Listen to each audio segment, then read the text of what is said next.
राजनीतिमा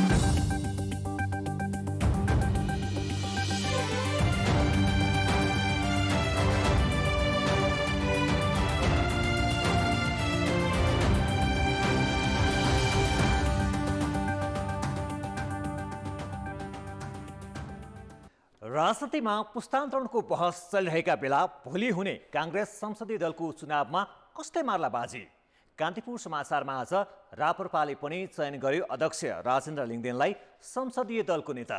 नागरिकता, SIM card, राहदानी जस्ता महत्त्वपूर्ण कागजात कसरी सुरक्षित राख्ने? सहकर्मी रमेश धमुलाको रिपोर्ट। सामाजिक सुरक्षा योजनाको दायरा विस्तार अनि अन्तर्राष्ट्रियमा चीन र भारत बीच सीमामा चर्कँदो विवाद र खेलकुदमा पाकिस्तान विरुद्धको टेस्ट सिरिजमा इङ्ल्यान्डको क्लिन स्विप। नमस्कार, अब मुख्य समाचार। कांग्रेस संसदीय दलको नेताका लागि 2 पुस्ताबीच प्रतिस्पर्धा। सभापति देउवालाई महामन्त्री थापाको चुनौती। एमालेमा अध्यक्ष ओली सर्वसम्मत। संघदेखि प्रदेशसम्मै पछि पर्ने भएपछि आफ्नै नेतृत्वमा सरकार बनाउने एमालेको कसरत। पहिलो र दोस्रो दललाई उछिन्दै प्रधानमन्त्री बन्ने माओवादी अध्यक्ष दाहालको दाउ। अधिकांश आन्तरिक सूचकले देखायो आर्थिक मन्दीको सङ्केत। औद्योगिक उत्पादन 70% घट्यो। निजी क्षेत्रमा धमाधम रोजगारी कटौती। वस्तु र सेवाको मागै घटेको हो र त्यसले गर्दाखेरि मन्दीतर्फ जान थालेका हौँ। भारतले चीनसँगको विवादित सीमामा बढायो सेनाको तैनाथी। भारतीय विदेश मन्त्री भन्छन् सम्भावित चिनिया आक्रमण रोक्ने प्रयास। र विश्वकप विजेता अर्जेन्टिनी टोली स्वदेश फिर्ता। विमानस्थलमा भव्य स्वागत। उत्सव मनाउन सार्वजनिक बिदा।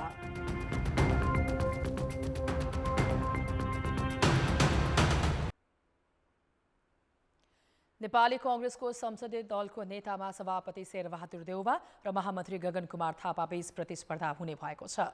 पहिलो पुस्ताका पाका नेता सभापति देउवालाई वरिष्ठ नेता रामचन्द्र पौडेलको साथ रहँदा दोस्रो पुस्ताका महामन्त्री थापालाई उपसभापति धनराज गुरुङ, महामन्त्री विश्वप्रकाश शर्मा र केन्द्रीय सदस्य प्रदीप पौडेलले सहयोग गरेका छन्। सिंहदरबार स्थित नेपाली कांग्रेस संसदीय दलको कार्यालयमा आज दिउँसो संस्थापन पक्षबाट सभापति देउवा र शेखर कोइराला समूहबाट महामन्त्री गगन कुमार थापाले मनोनयन दर्ता गराए। देउवाको प्रस्तावकमा नेता रामचन्द्र पौडेल र समर्थकमा उपसभापति पूर्णबहादुर खड्का छन्। म समर्थकको हिसाबले पार्टी सभापति आदरणीय शेरबहादुर देउवा अत्यन्त ठूलो भारी मतका साथ विजय प्राप्त गर्नुहुन्छ। देउवा अघिल्लो कार्यकालका पनि कांग्रेस संसदीय दलको नेता हुन्। यो पटक भने उनलाई युवा पुस्ताका नेताले चुनौती दिएका छन्। महामन्त्री समेत रहेका थापाले नयाँ नेतृत्व चाहिने भन्दै उम्मेदवारी दिएका हुन्। उनको प्रस्तावकमा नेता शेखर कोइराला र समर्थकमा उपसभापति धनराज गुरुङ, महामन्त्री विश्वप्रकाश शर्मा र केन्द्रीय सदस्य प्रदीप पौडेल छन्। कोइराला स्वयं संसदीय दलको नेताको आकांक्षी भए पनि पछि थापाको प्रस्तावक भए। धेरै छलफलको साथीहरूसित पनि छलफल गर्नु पर्यो। छलफल गरेर अघि गगनजीले भने जस्तै स्थायी र निरन्तरता राखेर हामीले गगनजीले गर्छौँ। थापालाई धेरैजसो युवा सांसदको साथ छ। पार्टीको 14औं महाधिवेशनमा देउवा समूहबाट महामन्त्रीमा प्रतिस्पर्धा गरेका प्रदीप पौडेल र प्रकाशमान सिंहको समूहबाट महामन्त्रीमा निर्वाचित विश्वप्रकाश शर्मा अहिले थापाको पक्षमा उभिएका छन्। अहिले देशभरिकै नेपाली काङ्ग्रेस प्रति शुभचिन्तक राख्ने, आशा राख्ने, अपेक्षा राख्ने, आलोचनात्मक चेत राख्ने सबै नेपाली काङ्ग्रेस पार्टीले बदलिएको समय र बदलिएको सोच बमोजिम काङ्ग्रेसलाई आधुनिक रूपान्तरण गर्ने दिशामा जाने तर्फ एउटा खुड्किलोको रूपमा महसुस गर्नुहुन्छ भन्ने मलाई लाग्छ। थापाको यो पहिलो प्रयास हो। देउवा भने 2052 सालमै संसदीय दलको नेता चुनिएर प्रधानमन्त्री समेत बनेका थिए। कांग्रेसको संसदीय दलमा 89 सदस्य छन्। दलको नेता चुनिन 51% अर्थात् 45 जना सांसदको समर्थन चाहिन्छ। अहिलेसम्म देउवाको पक्षमा 50 र थापाको पक्षमा 48 जना सांसद देखिएका छन्। एकजना कतै खुलेका छैनन्। संसदीय दलको नेता छान्न कांग्रेसमा भोलि बिहान 8 बजेदेखि मतदान हुनेछ। नेकपा एमाले अध्यक्ष केपी शर्मा ओलीलाई संसदीय दलको नेता चयन गरेको छ। एमाले संसदीय दलको आज बसेको बैठकले ओलीलाई सर्वसम्मत बनाएको हो। त्यसअघि आज भएको भेलामा अध्यक्ष ओलीले प्रतिनिधि सभा र प्रदेश सभा निर्वाचनमा सत्ता गठबन्धनले आफूहरूलाई घेराबन्दी गरेर धाँधली गरेको आरोप लगाए। एमालेबाट प्रतिनिधि सभा र प्रदेश सभामा निर्वाचित सांसदहरूलाई आज राजधानीमा बधाई तथा शुभकामना दिँदै अध्यक्ष ओलीले धाँधलीका बीच पनि सबै अवरोध तोडेको बताएका छन्। उनले चुनावमा सत्तारूढ दलले राज्य शक्तिको चरम दुरुपयोग गरेर सार्वभौम जनताले आफ्ना प्रतिनिधि छान्न पाउने अधिकार खोसेको आरोप लगाए। जस्तो परिस्थितिमा, जस्तो घेराबन्दीका बीचमा, जस्तो षड्यन्त्रका बीचमा, जस्ता अफवाहका बीचमा, जस्ता धाँधलीहरूका बीचमा, जस्ता बुथ क्याप्चरिङका बीचमा ती सबै कुराहरूलाई पराजित गरेर नेकपा एमाले देशको सर्वाधिक लोकप्रिय पार्टीको रूपमा उदाएको छ। भेलामा सहभागी नेताहरूले भने पार्टीलाई प्रतिपक्षमा बस्ने म्यान्डेट दिएकाले सत्तालाई प्राथमिकतामा नराख्न नेतृत्वको ध्यानाकर्षण गराएका छन्। जनताले दिएको जनादेशको स्वीकार गर्दै हामी सकेसम्म अब कोहीसँग मिल्छ, कसैलाई आवश्यकता छ भने सरकार गठनतिर गए हुन्छ, न त प्रमुख प्रतिपक्ष भएर जनताको आवाजलाई मुखरित गर्दै देश बनाउने कुरोमा, जनताको आवश्यकतालाई पुरा गर्ने कुरोमा चाहिँ कटिबद्ध भएर लाग्नुको विकल्प छैन भन्ने मलाई लाग्छ। अहिले जनताले म्यान्डेट दिएको सिटको आधारमा हामी प्रमुख प्रतिपक्षमा रहनेछौँ र हामीले प्रतिपक्षको भूमिका अत्यन्तै महत्त्वपूर्ण तरिकाले निर्वाह गर्नेछौँ र यो मुलुकको हितको निम्ति, राष्ट्रियताको हितको निम्ति सिट सङ्ख्यामा नभए पनि मत सङ्ख्यामा चाहिँ पहिलो पार्टी हो भन्ने कुरा यसले देखाएको छ। अब गाउँघरमा पनि अब आफू फर्केर पनि यिनै कुराहरू जनताको बिचमा, नेता कार्यकर्ताको बिचमा लगेर यो पार्टी कमिटीलाई अगाडि बढाउन म आफू पनि उत्साहित भएको छु र अरूलाई पनि उत्साहित बनाउने मेरो चाहना छ।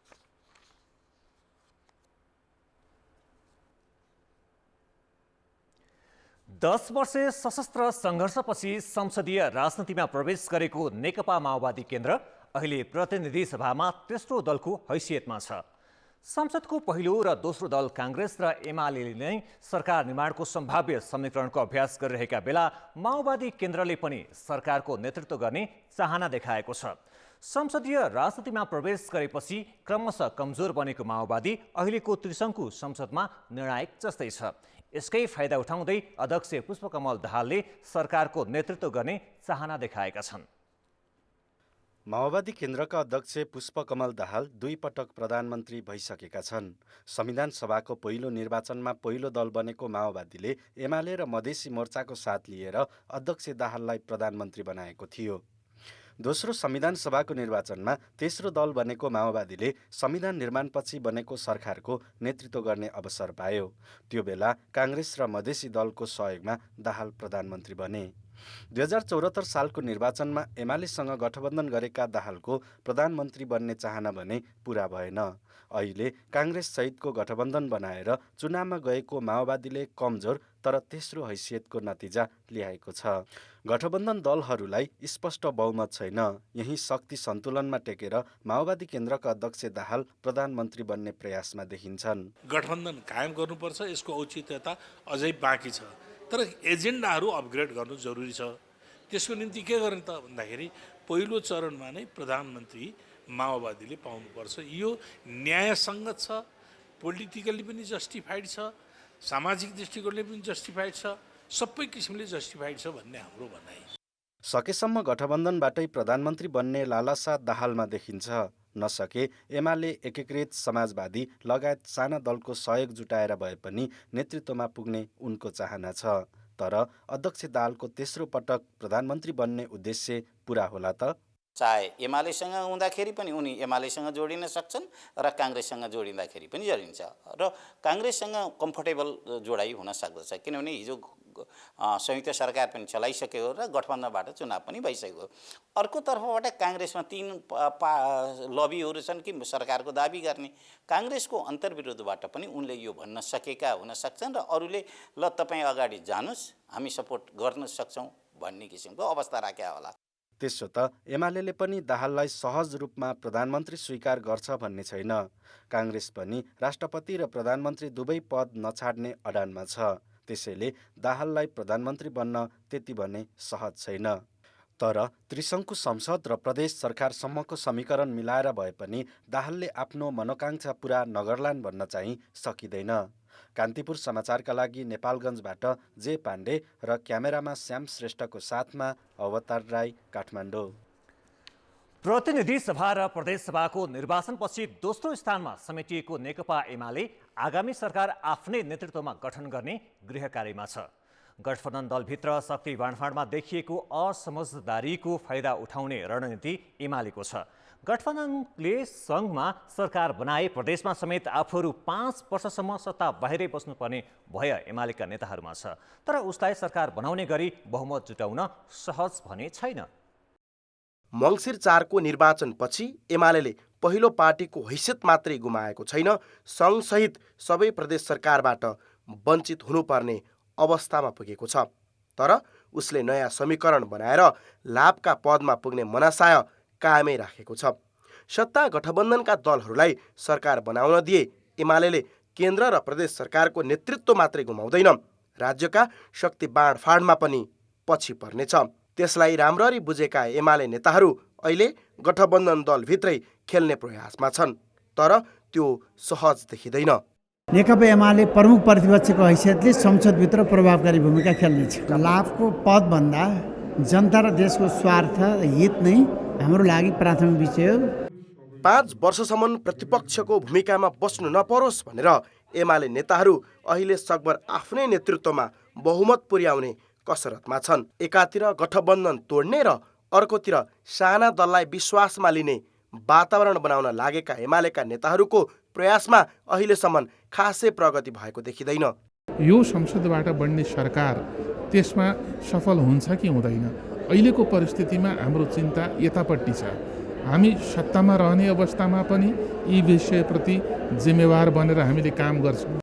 एमालेको कुनै पनि प्रदेशमा एकल बहुमत छैन। प्रदेश 1 गण्डकी र लुम्बिनीमा पहिलो दल भने पनि उसलाई सरकार बनाउन अरूको साथ चाहिन्छ। त्यसैले एमाले सत्ता गठबन्धन तोड्ने र नयाँ समीकरण बनाएर सङ्घदेखि प्रदेशसम्म आफ्नो उपस्थिति बनाउन चाहन्छ। कान्तिपुर समाचारका लागि क्यामेरामा विनोद कोजुका साथमा विकास आचार्य, काठमाडौँ। काङ्ग्रेस महामन्त्री गगन थापाले मङ्सिर 4 गतेको चुनाव अगावै आफूलाई भावी प्रधानमन्त्रीका रूपमा अघि सारेका थिए। अहिले संस्थापन बाहेकको समूहमा सर्वसम्मत बन्दै महामन्त्री थापाले संसदीय दलको नेतामा उम्मेदवारी दिएका छन्। काङ्ग्रेसभित्र मात्रै होइन, राजनैतिक वृत्तमै चासो छ। नेपाली राजनीतिका कुटिल खेलाडी समेत रहेका थापाले आफ्नै पार्टी सभापति शेरबहादुर देउवालाई पराजित गर्लान्।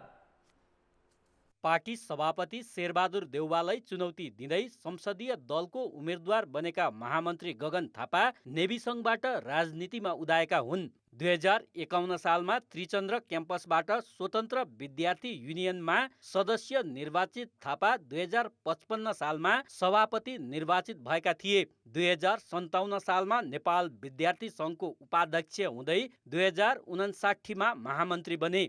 लोकतान्त्रिक आन्दोलन उठ्दै गर्दा 2059 असोज 18 पछि तत्कालीन सरकारले थापालाई राजकाज मुद्दा चलाएको थियो।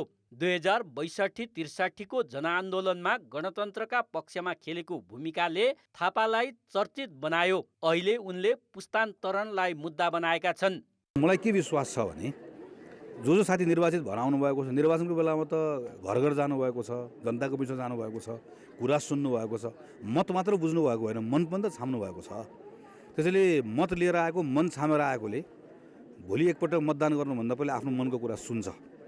त्यसैले हामीले अहिले गरेको अनुमानहरू, विश्लेषणहरू चाहिँ ती चाहिँ गलत साबित हुन्छन्, गलत सिद्ध हुन्छन्। भोलि नेपाली कङ्ग्रेसले एउटा नयाँ इतिहास रच्छ र पार्टीभित्र चाहिँ एउटा नयाँ युगको सुरुवात हुन्छ। त्यो हुने गरिकन साथीहरूले निर्णय गर्नुहुन्छ भन्ने मलाई चाहिँ विश्वास छ। पार्टीको 12औं महाधिवेशनमा केन्द्रीय सदस्य निर्वाचित थापा 2072 सालको 13औं महाधिवेशनमा महामन्त्रीमा पराजित भएका थिए। गत वर्षको 14औं महाधिवेशनमा शेखर कोइराला समूहबाट महामन्त्रीमा निर्वाचित भएका थापा 2064 सालको संविधान सभामा समानुपातिकबाट सदस्य बनेका थिए। दोस्रो संविधान सभामा काठमाडौँ 4बाट जितेका उनी अहिलेसम्म त्यही क्षेत्रबाट अपराजित छन्। 2070 सालमा उनी स्वास्थ्य मन्त्री बनेका थिए। काङ्ग्रेसको दोस्रो पुस्ताले पार्टीको भविष्य उनैमा देखेको छ। समाजले आफू अगाडि हिँड्ने नेता खोज्छ। समाज सँगसँगै हिँड्ने होइन, जमात सँगसँगै हिँड्ने होइन, जमातलाई डोर्याउने नेता खोज्छ, चाहन्छ। उहाँमा त्यो मैले क्षमता देखाएको छु। उहाँले चाहिँ नि ठुलो जमातलाई डोर्याउन सक्नुहुन्छ, समाजको अगुवाई गर्न सक्नुहुन्छ, त्यो अपेक्षा जनताले गरेका छन्। तर संस्थापन पक्षले भने अहिले पार्टीमा परिपक्व र नेतृत्व जोड्ने नेता चाहिएको भन्दै सभापति देउवाकै वकालत गरेको छ। अहिलेको आवश्यकता भनेको जोड्ने नेतृत्व, परिपक्व नेतृत्वको आवश्यकता छ। अहिले वर्तमानमा हामीसँग बहुमत पनि छैन। यो बहुमत नभएको अवस्थामा अरू दललाई पनि जोड्ने नेतृत्व। संसदीय अङ्कगणितमा भने थापाभन्दा देउवा बलिया देखिन्छन्। के त्यो अङ्कगणित गगनले भत्काउलान्? धेरैको चासो यसैमा छ। कान्तिपुर समाचारका लागि क्यामेरामा सञ्जय लुइटेलका साथ पर्वतराज घिमिरे, काठमाडौँ। नागरिकता, राहदानीदेखि ब्याङ्क खाता र मोबाइलको सिम कार्ड र पासपोर्ट जस्ता निजी कागजातको सुरक्षामा तपाईँ कतिको सचेत हुनुहुन्छ? ख्याल गरौँ, आफ्नो व्यक्तिगत कागजात र पासपोर्ट अर्कैको हातमा पर्यो भने त्यो नसोचेको ठाउँमा दुरुपयोग हुन सक्छ, अर्थात् आफूले थाहै नपाई अपराधको आरोप लाग्न सक्छ। आफ्नै खाताको 6.5 लाख रुपियाँ गायब भएपछि एक युवक गत साता उपत्यका अपराध अनुसन्धान कार्यालयमा उजुरी गर्न पुगे। मोबाइलमा ब्याङ्किङ सुविधा भए पनि पैसा गायब भएको किन पत्तो भएन? मुख्य प्रश्न केही थियो, अर्थात् अपराधको शैलीले प्रहरीलाई पनि चकित बनायो। 1 महिना अघि फेसबुकमा क्यानाडा पठाउने विज्ञापन देखिएको थियो। सम्पर्कका लागि राखिएको व्हाट्सएप नम्बरमा मागे अनुसार ती युवाले नागरिकता, राहदानी र फोटो पठाए। त्यति पाएपछि ठगलाई पुगिहाल्यो। त्यही विवरणबाट उसले नेपाल टेलिकम पुगेर सिम कार्ड हराएको भन्दै पीडितकै नामबाट अर्को निकाल्यो। मोबाइल नम्बरकै आधारमा बैंक विवरण लिएर खातामा भएको 6.5 लाख टपकाएको हो। मोबाइल धनीले नयाँ सिम कार्ड निकाल्दा म्यासेज नआउनुको कारण त्यही थियो। यो एउटा घटना मात्रै हो। ठगी गर्ने गिरोहका एउटै व्यक्तिले 25 वटासम्म बैंक खाता खोलेको घटना पनि प्रहरीले अनुसन्धान गरिरहेको छ। एउटै व्यक्तिले चाहिँ करिब 5-7 वटादेखि लिएर 10-15 वटासम्म पनि खाताहरू चाहिँ विभिन्न ब्याङ्कमा खाताहरू एउटै व्यक्तिका नाममा चाहिँ भेटिएका छन्। तर सिम कार्ड प्रयोग गरेर चाहिँ डिजिटल वालेट बनिरहेछ, अर्काको नाममा बनिरहेछ नि त। त्यो त भएपछि त कसैको पहिचान त्यहाँ दुरुपयोग भयो नि। हो, त्यो पाटो र त्यो सिम कार्डहरू भोलि अन्य काममा पनि प्रयोग नहोलान् भन्न सकिएन नि त। विश्वकप फुटबलमा सट्टेबाजी लगाउँदा एउटै व्यक्तिले 94 वटा सिम कार्ड निकालेको भेटिनुले पनि मोबाइल सिमको दुरुपयोग कहाँ र कसरी भइरहेको छ भन्ने प्रश्न पार्छ। प्रहरीको अनुसन्धानले गुगल तथा अन्य माध्यमबाट अरूको नागरिकता दुरुपयोग भएको देखाएको छ। तर विक्रेताले जथाभावी सिम कार्ड दिँदा दुरुपयोग झन् बढेको हो। हराएर नखोजेको वा नभेटिएको 1,70,000 नेपालीको राहदानी इन्टरपोलमा राखिएको छ। हराएका धेरै नागरिकता पनि अपराधमा उपयोग भएको प्रहरीको आशंका छ। एउटा मान्छेले 94-95 यो त एउटा उदाहरण हो। यो अहिले फेला परेको धेरै उदाहरणहरूमध्ये एउटा उदाहरण हो यो भने अन्यत्र पनि अरूले पनि युज नगरिरह होला भनेर नकार्न सक्ने अवस्था चाहिँ छैन। हाम्रो पर्सनल डकुमेन्ट हामीले सेफ राखेनौँ भने त्यसको कन्सिक्वेन्सेस चाहिँ त्यो डकुमेन्ट अरूले भेटाएको खण्डमा वा त्यो सिमहरू अरूले भेटाएको खण्डमा चाहिँ त्यबाट अन्य अपराधहरू हुन सक्छ है भनेर हामी सचेत चाहिँ हुनुपर्छ। प्रविधिले जति सजिलो पार्दैछ त्यति जोखिम छ। त्यसैले आफ्ना अनिवार्य र महत्त्वपूर्ण कागजातको दुरुपयोग त भइरहेको छैन। सतर्क बनाऊ। कान्तिपुर समाचारका लागि क्यामेरामा विकास जोशीका साथमा रमेश धमाला, काठमाडौँ। अब जनताको आवाज हामीले आज 7 प्रदेशमा सोधेका छौँ। सामाजिक सञ्जालको बढ्दो प्रयोगसँगै तपाईँको व्यक्तिगत विवरण खुल्ने कागजात दुरुपयोग हुनेतर्फ कतिको सजग हुनुहुन्छ? जनताको आवाज। व्यक्तिगत विवरण तथा कागजातहरू गोप्य राख्नको लागि चाहिँ सामाजिक सञ्जालहरूमा पोस्ट नगर्ने। आफ्नो डिटेल सबैलाई दिँदाखेरि चाहिँ त्यो भनेको सबैले हेर्ने चिज हो। पोस्ट नगर्दा नै उचित हुन्छ। सामाजिक सञ्जालमा मैले आफ्नो व्यक्तिगत डकुमेन्टहरू राख्ने गरे हैन। सचेत छु र राख्नु हुँदैन भन्ने पक्षमा छु। मैले पहिला प्रथम राख्दैन। आफ्नो जीमेल पासवर्डहरू पनि सेभ गरेर राख्नुपर्छ। दुरुपयोग हुन्छ होला भन्ने त लाग्दैन, तर त्यही पनि अब सचेत हुनुपर्छ। डकुमेन्टहरू म सामाजिक सञ्जालमा प्राय राख्दिनँ। यस्तो कुराहरू चाहिँ सामाजिक सञ्जालमा पोस्ट गर्न हुँदैन भनेर म चाहिँ सचेत छु। अब चाहिँ केही सचेत हुनु पर्ला जस्तो छ। आफ्नो परिवारहरू घुम्न गएको यस्तो पारिवारिक विवरणहरू खुल्ने यस्तो चिजहरू चाहिँ सामाजिक सञ्जालमा पोस्ट नगरेकै राम्रो। थोरै केही जानकारी सहित हामी चाहिँ चलाइराखेको। आजसम्म चाहिँ कुनै पनि त्यस्तो गोपनीयताको कुराहरू चाहिँ राखेको चाहिँ छैन। महत्त्वपूर्ण कागजातहरू त्यसरी सामाजिक सञ्जालहरूमा पोस्ट गर्ने काम गर्दिनँ। फेसबुकदेखि त्यसरी नाइताहरू पासवर्डहरू राख्ने चाहिँ गरेको छैन। कसैको चरित्र हत्या नहोस्। साथीहरूसँग कुराकानी गर्न एउटा माध्यम ग्रुपमा मात्रै मेलसँग लिएको छु। टाइममा आफ्नो पासवर्ड चेन्ज गर्ने। यस्तो हुन्छ होला भन्ने मलाई लाग्दैन। हामी जोसँग पठाउँछौँ त्योसँग मात्रै हुन्छ होला। पर्सनल एकाउन्टहरू बैंकिङ एकाउन्टदेखि लगेर नागरिकता यो सबै कुरालाई चाहिँ गोप्य रूपबाट राख्नुपर्छ। आफ्नो फेसबुकको या ट्विटरको या जे पनि होस् त्यसको पासवर्ड अरूलाई नभन्ने।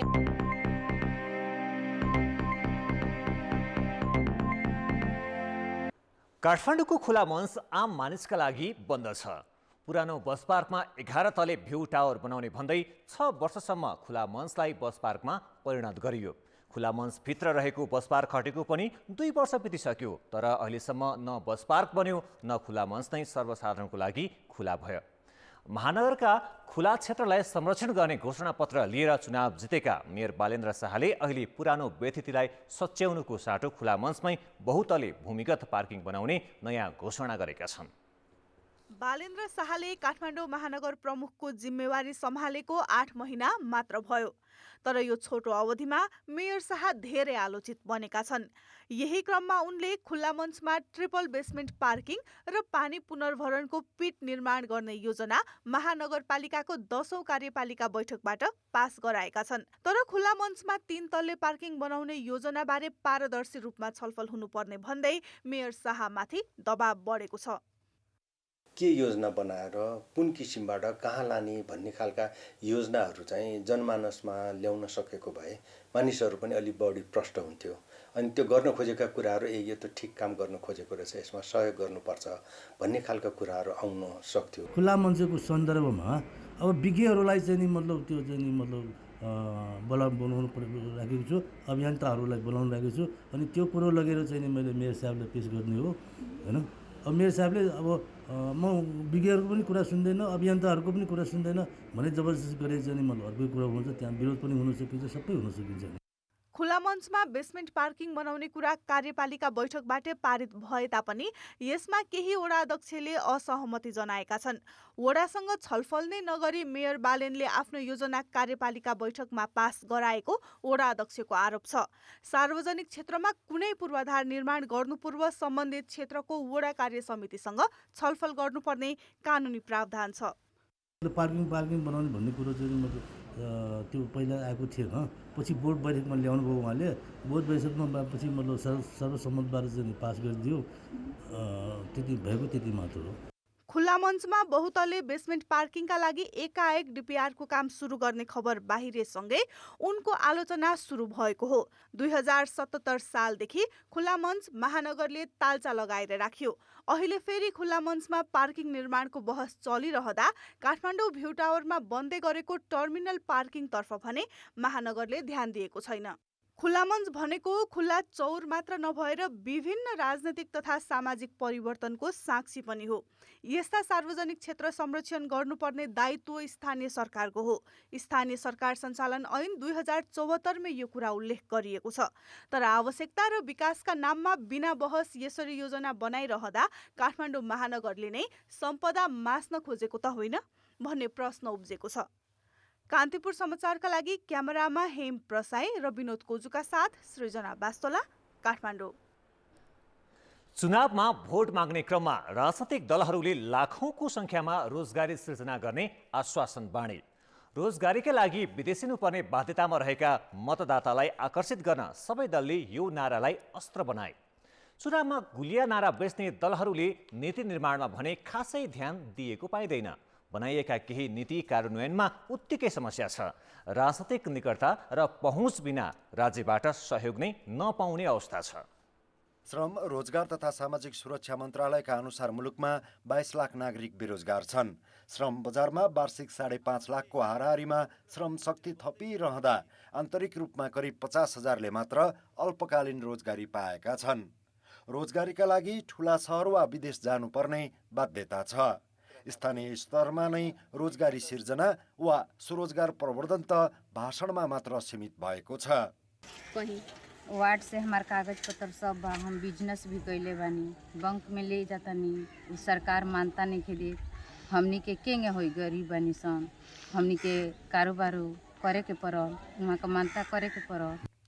आफ्नो क्षेत्रमा रहेका बेरोजगारहरूको एकिन तथ्याङ्क राख्नै नसकेका प्रदेश तथा स्थानीय सरकारले उनीहरूलाई आवश्यक तालिम दिई दक्ष बनाउने योजना बनाएकै छैनन्।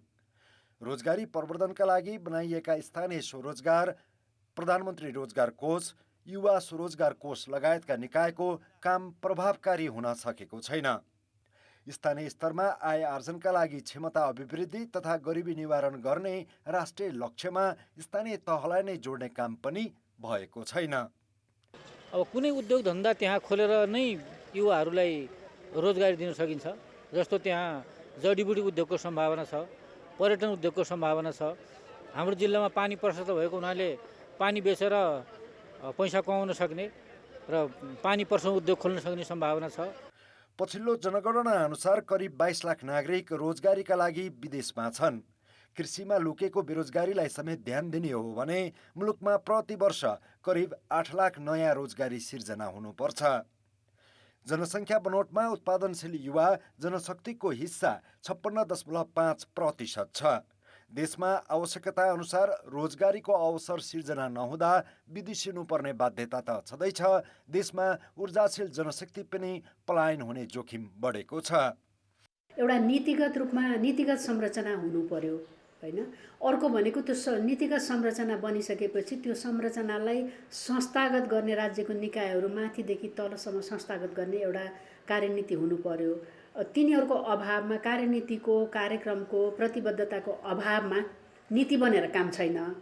नीति मात्रै भएर कार्यक्रम भएन, त्यसलाई रणनीति भएन, तलसम्म लगिएन भने नीतिले मात्रै पनि काम छैन। अहिले हाम्रो चाहिँ त्यो दुईटा त्यो खोलाको दुई किनार जस्तो के एकातिर नीति छ, आवश्यकता र परिस्थिति बाध्यता अर्कोतिर छ, तिनीहरूको बीचमा चाहिँ तालमेल नमिलेको त्यो जस्तो लाग्छ मलाई। रोजगारी वृद्धिको निम्ति स्थिर र दीर्घकालीन आर्थिक वृद्धि आवश्यक हुन्छ। आर्थिक वृद्धिका लागि पनि युवा जनशक्तिलाई स्वदेशमै उत्पादनशील क्षेत्रमा सहभागी गराउनुपर्छ। आन्तरिक श्रम बजारको व्यवस्थापन र रोजगारी सिर्जनामा तिनै तहका सरकार जिम्मेवार भए मात्र यो सम्भव हुन्छ। कान्तिपुर समाचारका लागि क्यामेरामा सञ्जय लुइटालका साथ किरण अधिकारी, काठमाडौँ। स्थानीय तह सरकार सञ्चालन ऐन 2074ले स्थानीय तहका उपप्रमुखको संयोजकत्वमा रहने न्यायिक समितिलाई विवाद निरूपण र मेलमिलापका विषयहरू तोकेको छ। तर क्षेत्राधिकारभन्दा बाहिरका मुद्दा समेत आउँदा कार्य सम्पादनमा जटिलताको अनुभव उपप्रमुखहरूले गरेका छन्। त्यसमाथि कानुन बुझेका कर्मचारी र अभिमुखीकरणको समेत अभाव भएको अनुभव उनीहरूले गरेका छन्। स्थानीय तहका विवाद निरूपण र मेलमिलाप गर्ने उद्देश्यले न्यायिक समिति गठन गरिएको हो। ऐनमा उनीहरूले निरूपण गर्ने विषय समेत तोकिएको छ। तर महिला हिंसा, चेलीबेटी बेचबिखन तथा छाउ प्रथा लगायत क्षेत्राधिकार बाहिरका मुद्दा समेत पर्दा कार्य सम्पादनमा जटिलता आउने गरेको छ। न्यायिक समितिमा निरूपण गर्न नपाउने तथा मेलमिलाप हुने समेत अवस्था नरहेमा उपप्रमुखहरूले अदालत पठाउने गरेका छन्। कतिपयलाई अब हाम्रो क्षेत्राधिकारभित्र पर्नेलाई हामीले चाहिँ प्रक्रियाअनुसार दर्ता गरेर त्यो चाहिँ हेर्ने चाहिँ गरेका छौँ हामीले हैन। अब हामीले फेरि कतिपय निरूपण गर्न पाउँछौँ, कतिपय छलफल मात्रै गर्न पाउँछौँ न्यायिक समितिमा।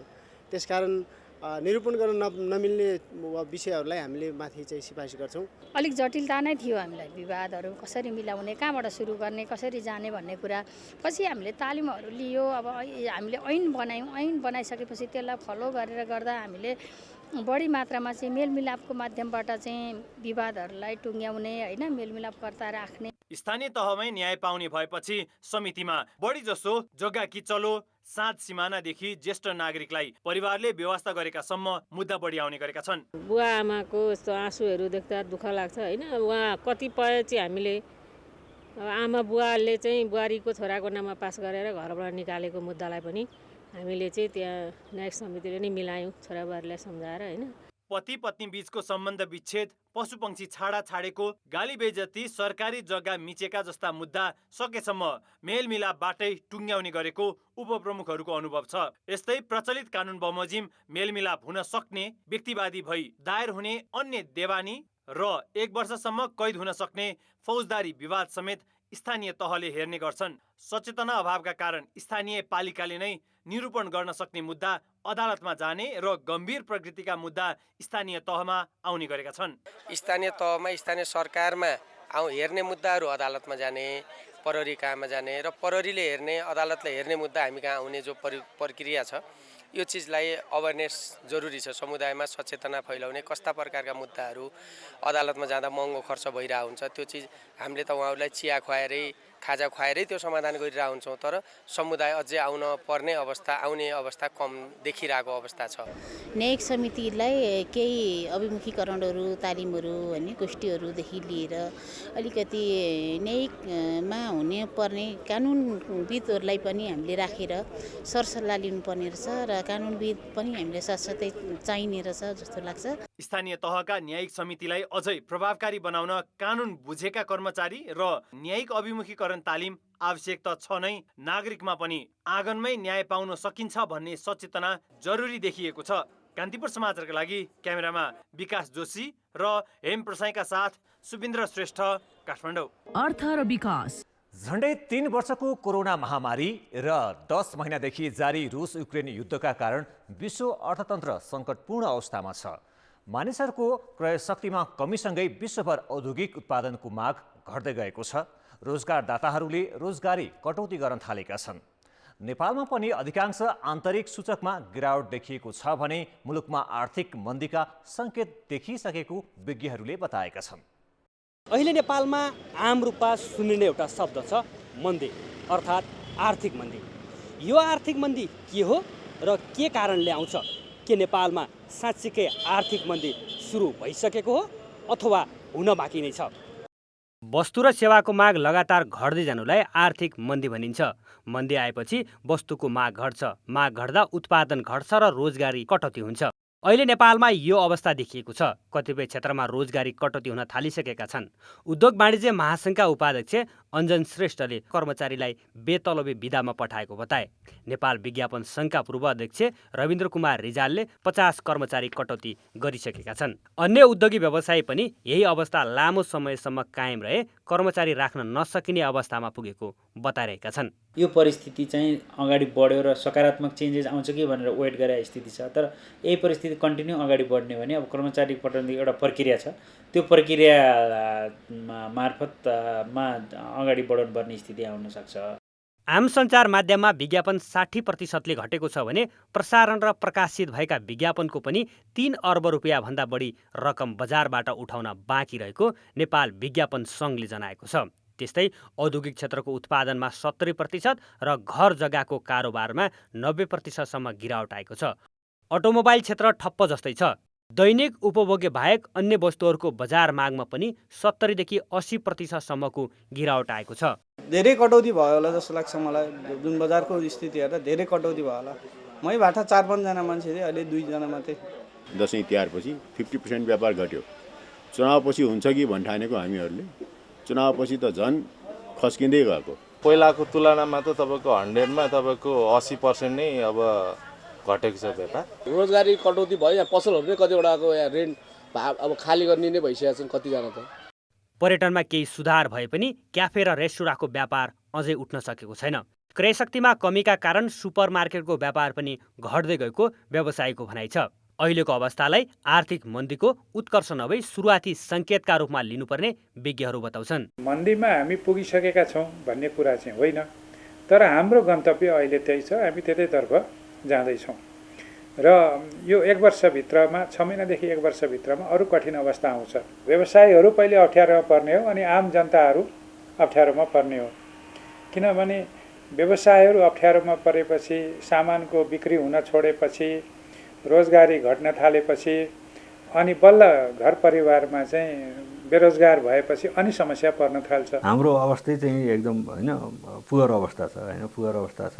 त्यो हुनाले हामीले चाहिँ अरूले के गर्छन् पोलिसी अलि स्ट्रङ पोलिसी लिएर आउँछन् इम्प्लिमेन्टेसन गर्न सक्छन् हाम्रो पोलिसी लिएर आएर पनि इम्प्लिमेन्टेसन गर्न सक्दैनौँ त्यो हुनाले त्यसको आउटकम पनि राम्रो आउँदैन अब हाम्रा काम भनेकै के हो भन्दा गभर्मेन्ट लिएर आएको बजेटै हामी खर्च गर्न सक्दैनौँ होइन त्यसले चाहिँ होइन मोबिलिटी ल्याउनै सक्दैन यसअघि 2008मा पनि घर जग्गा व्यवसायमा आएको मन्दी लगायतका कारण आर्थिक मन्दी देखिएको थियो यसपटक विश्व बैंक अन्तर्राष्ट्रिय मुद्रा कोष र ओल्ड इकोनोमिक फोरम लगायतका संस्थाले सन् 2030 मन्दीको उत्कर्षमा पुग्ने बताउँदै आएका छन् कान्तिपुर समाचारका लागि क्यामेरा ब्युरोको सहयोगमा भरत रावल काठमाडौँ आगामी वैशाख 1 गतेबाट अनौपचारिक र स्वरोजगार व्यक्ति पनि सामाजिक सुरक्षा योजनामा आबद्ध हुन पाउने भएका छन् श्रम रोजगार तथा सामाजिक सुरक्षा मन्त्रालयले सामाजिक सुरक्षा योजनाको दायरा विस्तार गरी सबै श्रमिकलाई समेट्ने तयारी गरेको हो मन्त्रालयले फागुन दोस्रो साताबाटै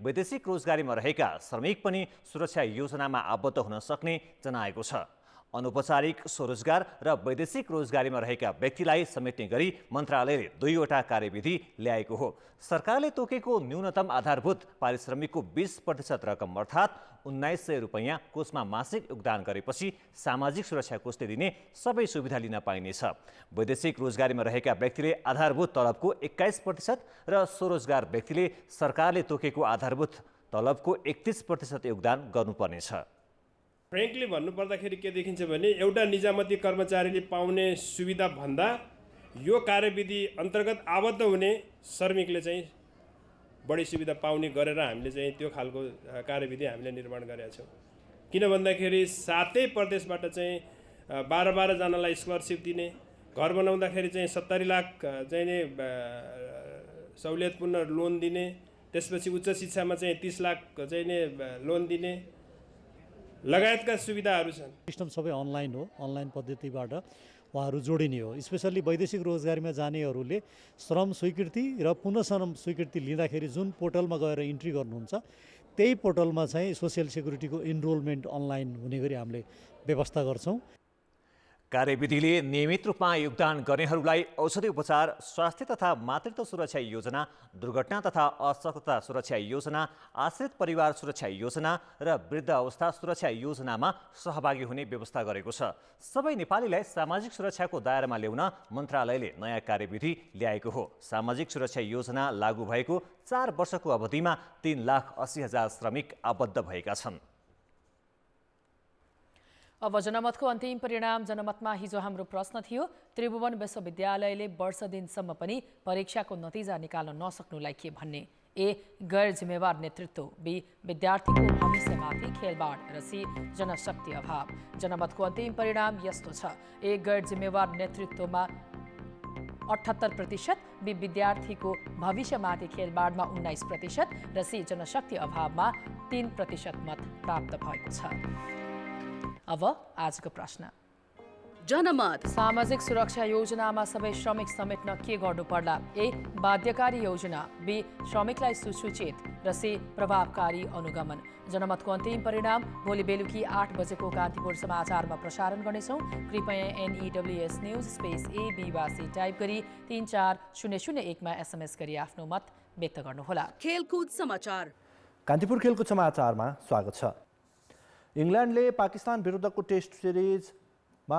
ऐतिहासिक क्लिन स्विप गरेको छ 17 वर्षपछि पाकिस्तान भ्रमण गरेको इङ्ल्यान्ड तेस्रो तथा अन्तिम खेलमा 8 विकेटले विजयी भएको हो बलर रेयान अहमदले पाहुना टोलीका लागि कीर्तिमानी प्रदर्शन गरे कराचीमा टस जितेर ब्याटिङ थालेको पाकिस्तान दोस्रो इनिङ्समा 216 रनमा अल आउट भएको थियो पाकिस्तान बाबर आजमले 54 रनको पारी खेलेपछि मध्यम योगफलमा पुगेको थियो साउथ सकिलले 53 रन जोडे इङ्ल्यान्डका रेयान अहमदले कीर्तिमानी 5 विकेट लिए 18 वर्षीय रेयानले डेब्यू खेलमै 5 विकेट लिने कीर्तिमान लेखाएका हुन् उनले अस्ट्रेलियाका प्याट कमिन्सको रेकर्ड तोडे रेयानले 14 ओभर 5 बल फाल्दा 1 मेडन राख्दै 48 रन खर्चेका थिए रेयान पाकिस्तानी पूर्व क्रिकेटर नाहिम अहमदका छोरा समेत हुन् जितका लागि 167 रनको लक्ष्य पछ्याएको इङ्ल्यान्डले मात्र 2 विकेट गुमाएर चौथो दिन लक्ष्य भेट्यो ओपनर ज्याक ट्रली र बेन डुकेटले पहिलो विकेटका लागि 87 रनको साझेदारी गरे डकेट 82 र ट्रली 41 रनमा आउट भए बेन स्टोक्सले 35 रनको अभिजित पारी खेले पाकिस्तानी अब्रर अहमदले 2 विकेट लिए दोस्रो टेस्टमा डेब्यू गरेका अब्ररले कुल 17 विकेट लिँदै फैजल मोहम्मदको 70 वर्ष पुरानो कीर्तिमान भङ्ग गरेका हुन्। फैजलले पाकिस्तानका लागि 3 टेस्टमा 15 विकेटको कीर्तिमान बनाएका थिए। पहिलो इनिङ्समा पाकिस्तानी टिम 304 रनमा अल आउट भएको थियो।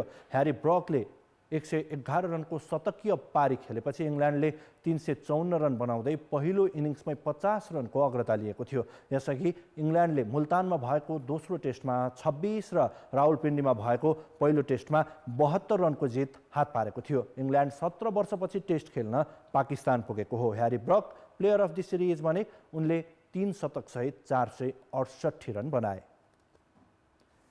नेपाल टी20 लिग क्रिकेटमा जनकपुर रोयल्सको कप्तानी वेस्ट इन्डिजका ब्याट्सम्यान ट्रेभोन ग्रिफिथले गर्ने भएका छन्।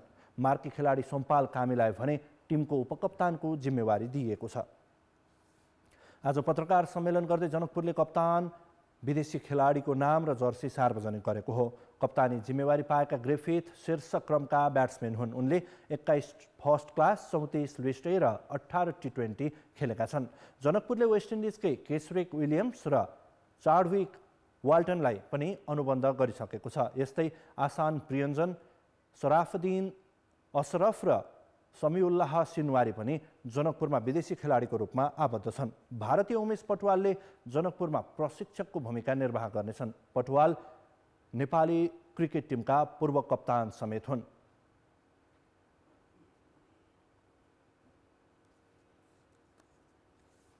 अखिल नेपाल फुटबल सङ्घ एन्फा र नेपाल स्पोर्ट्स इभेन्ट म्यानेजमेन्ट बीच एनएसएल सञ्चालनका लागि 8 वर्षको नयाँ सम्झौता भएको छ।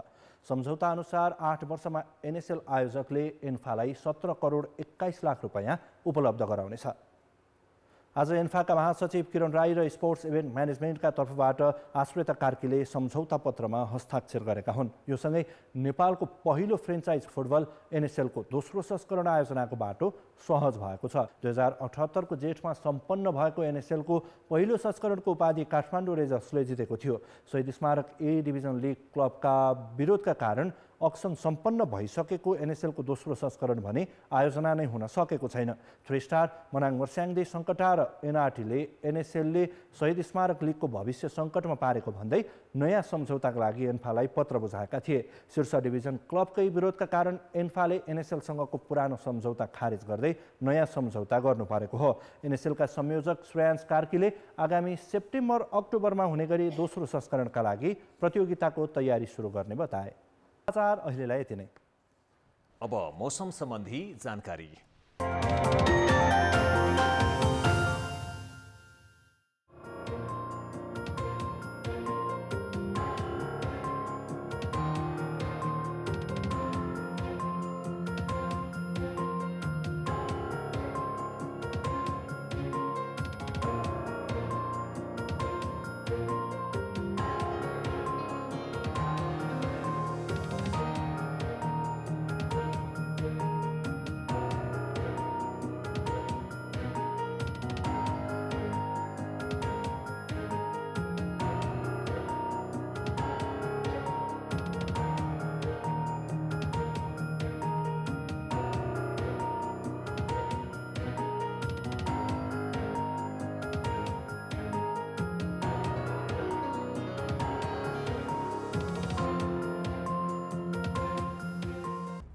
कान्तिपुर समाचार अहिलेलाई सकियो। कान्तिपुर टेलिभिजन हेर्दै गर्नुहोला। नमस्ते।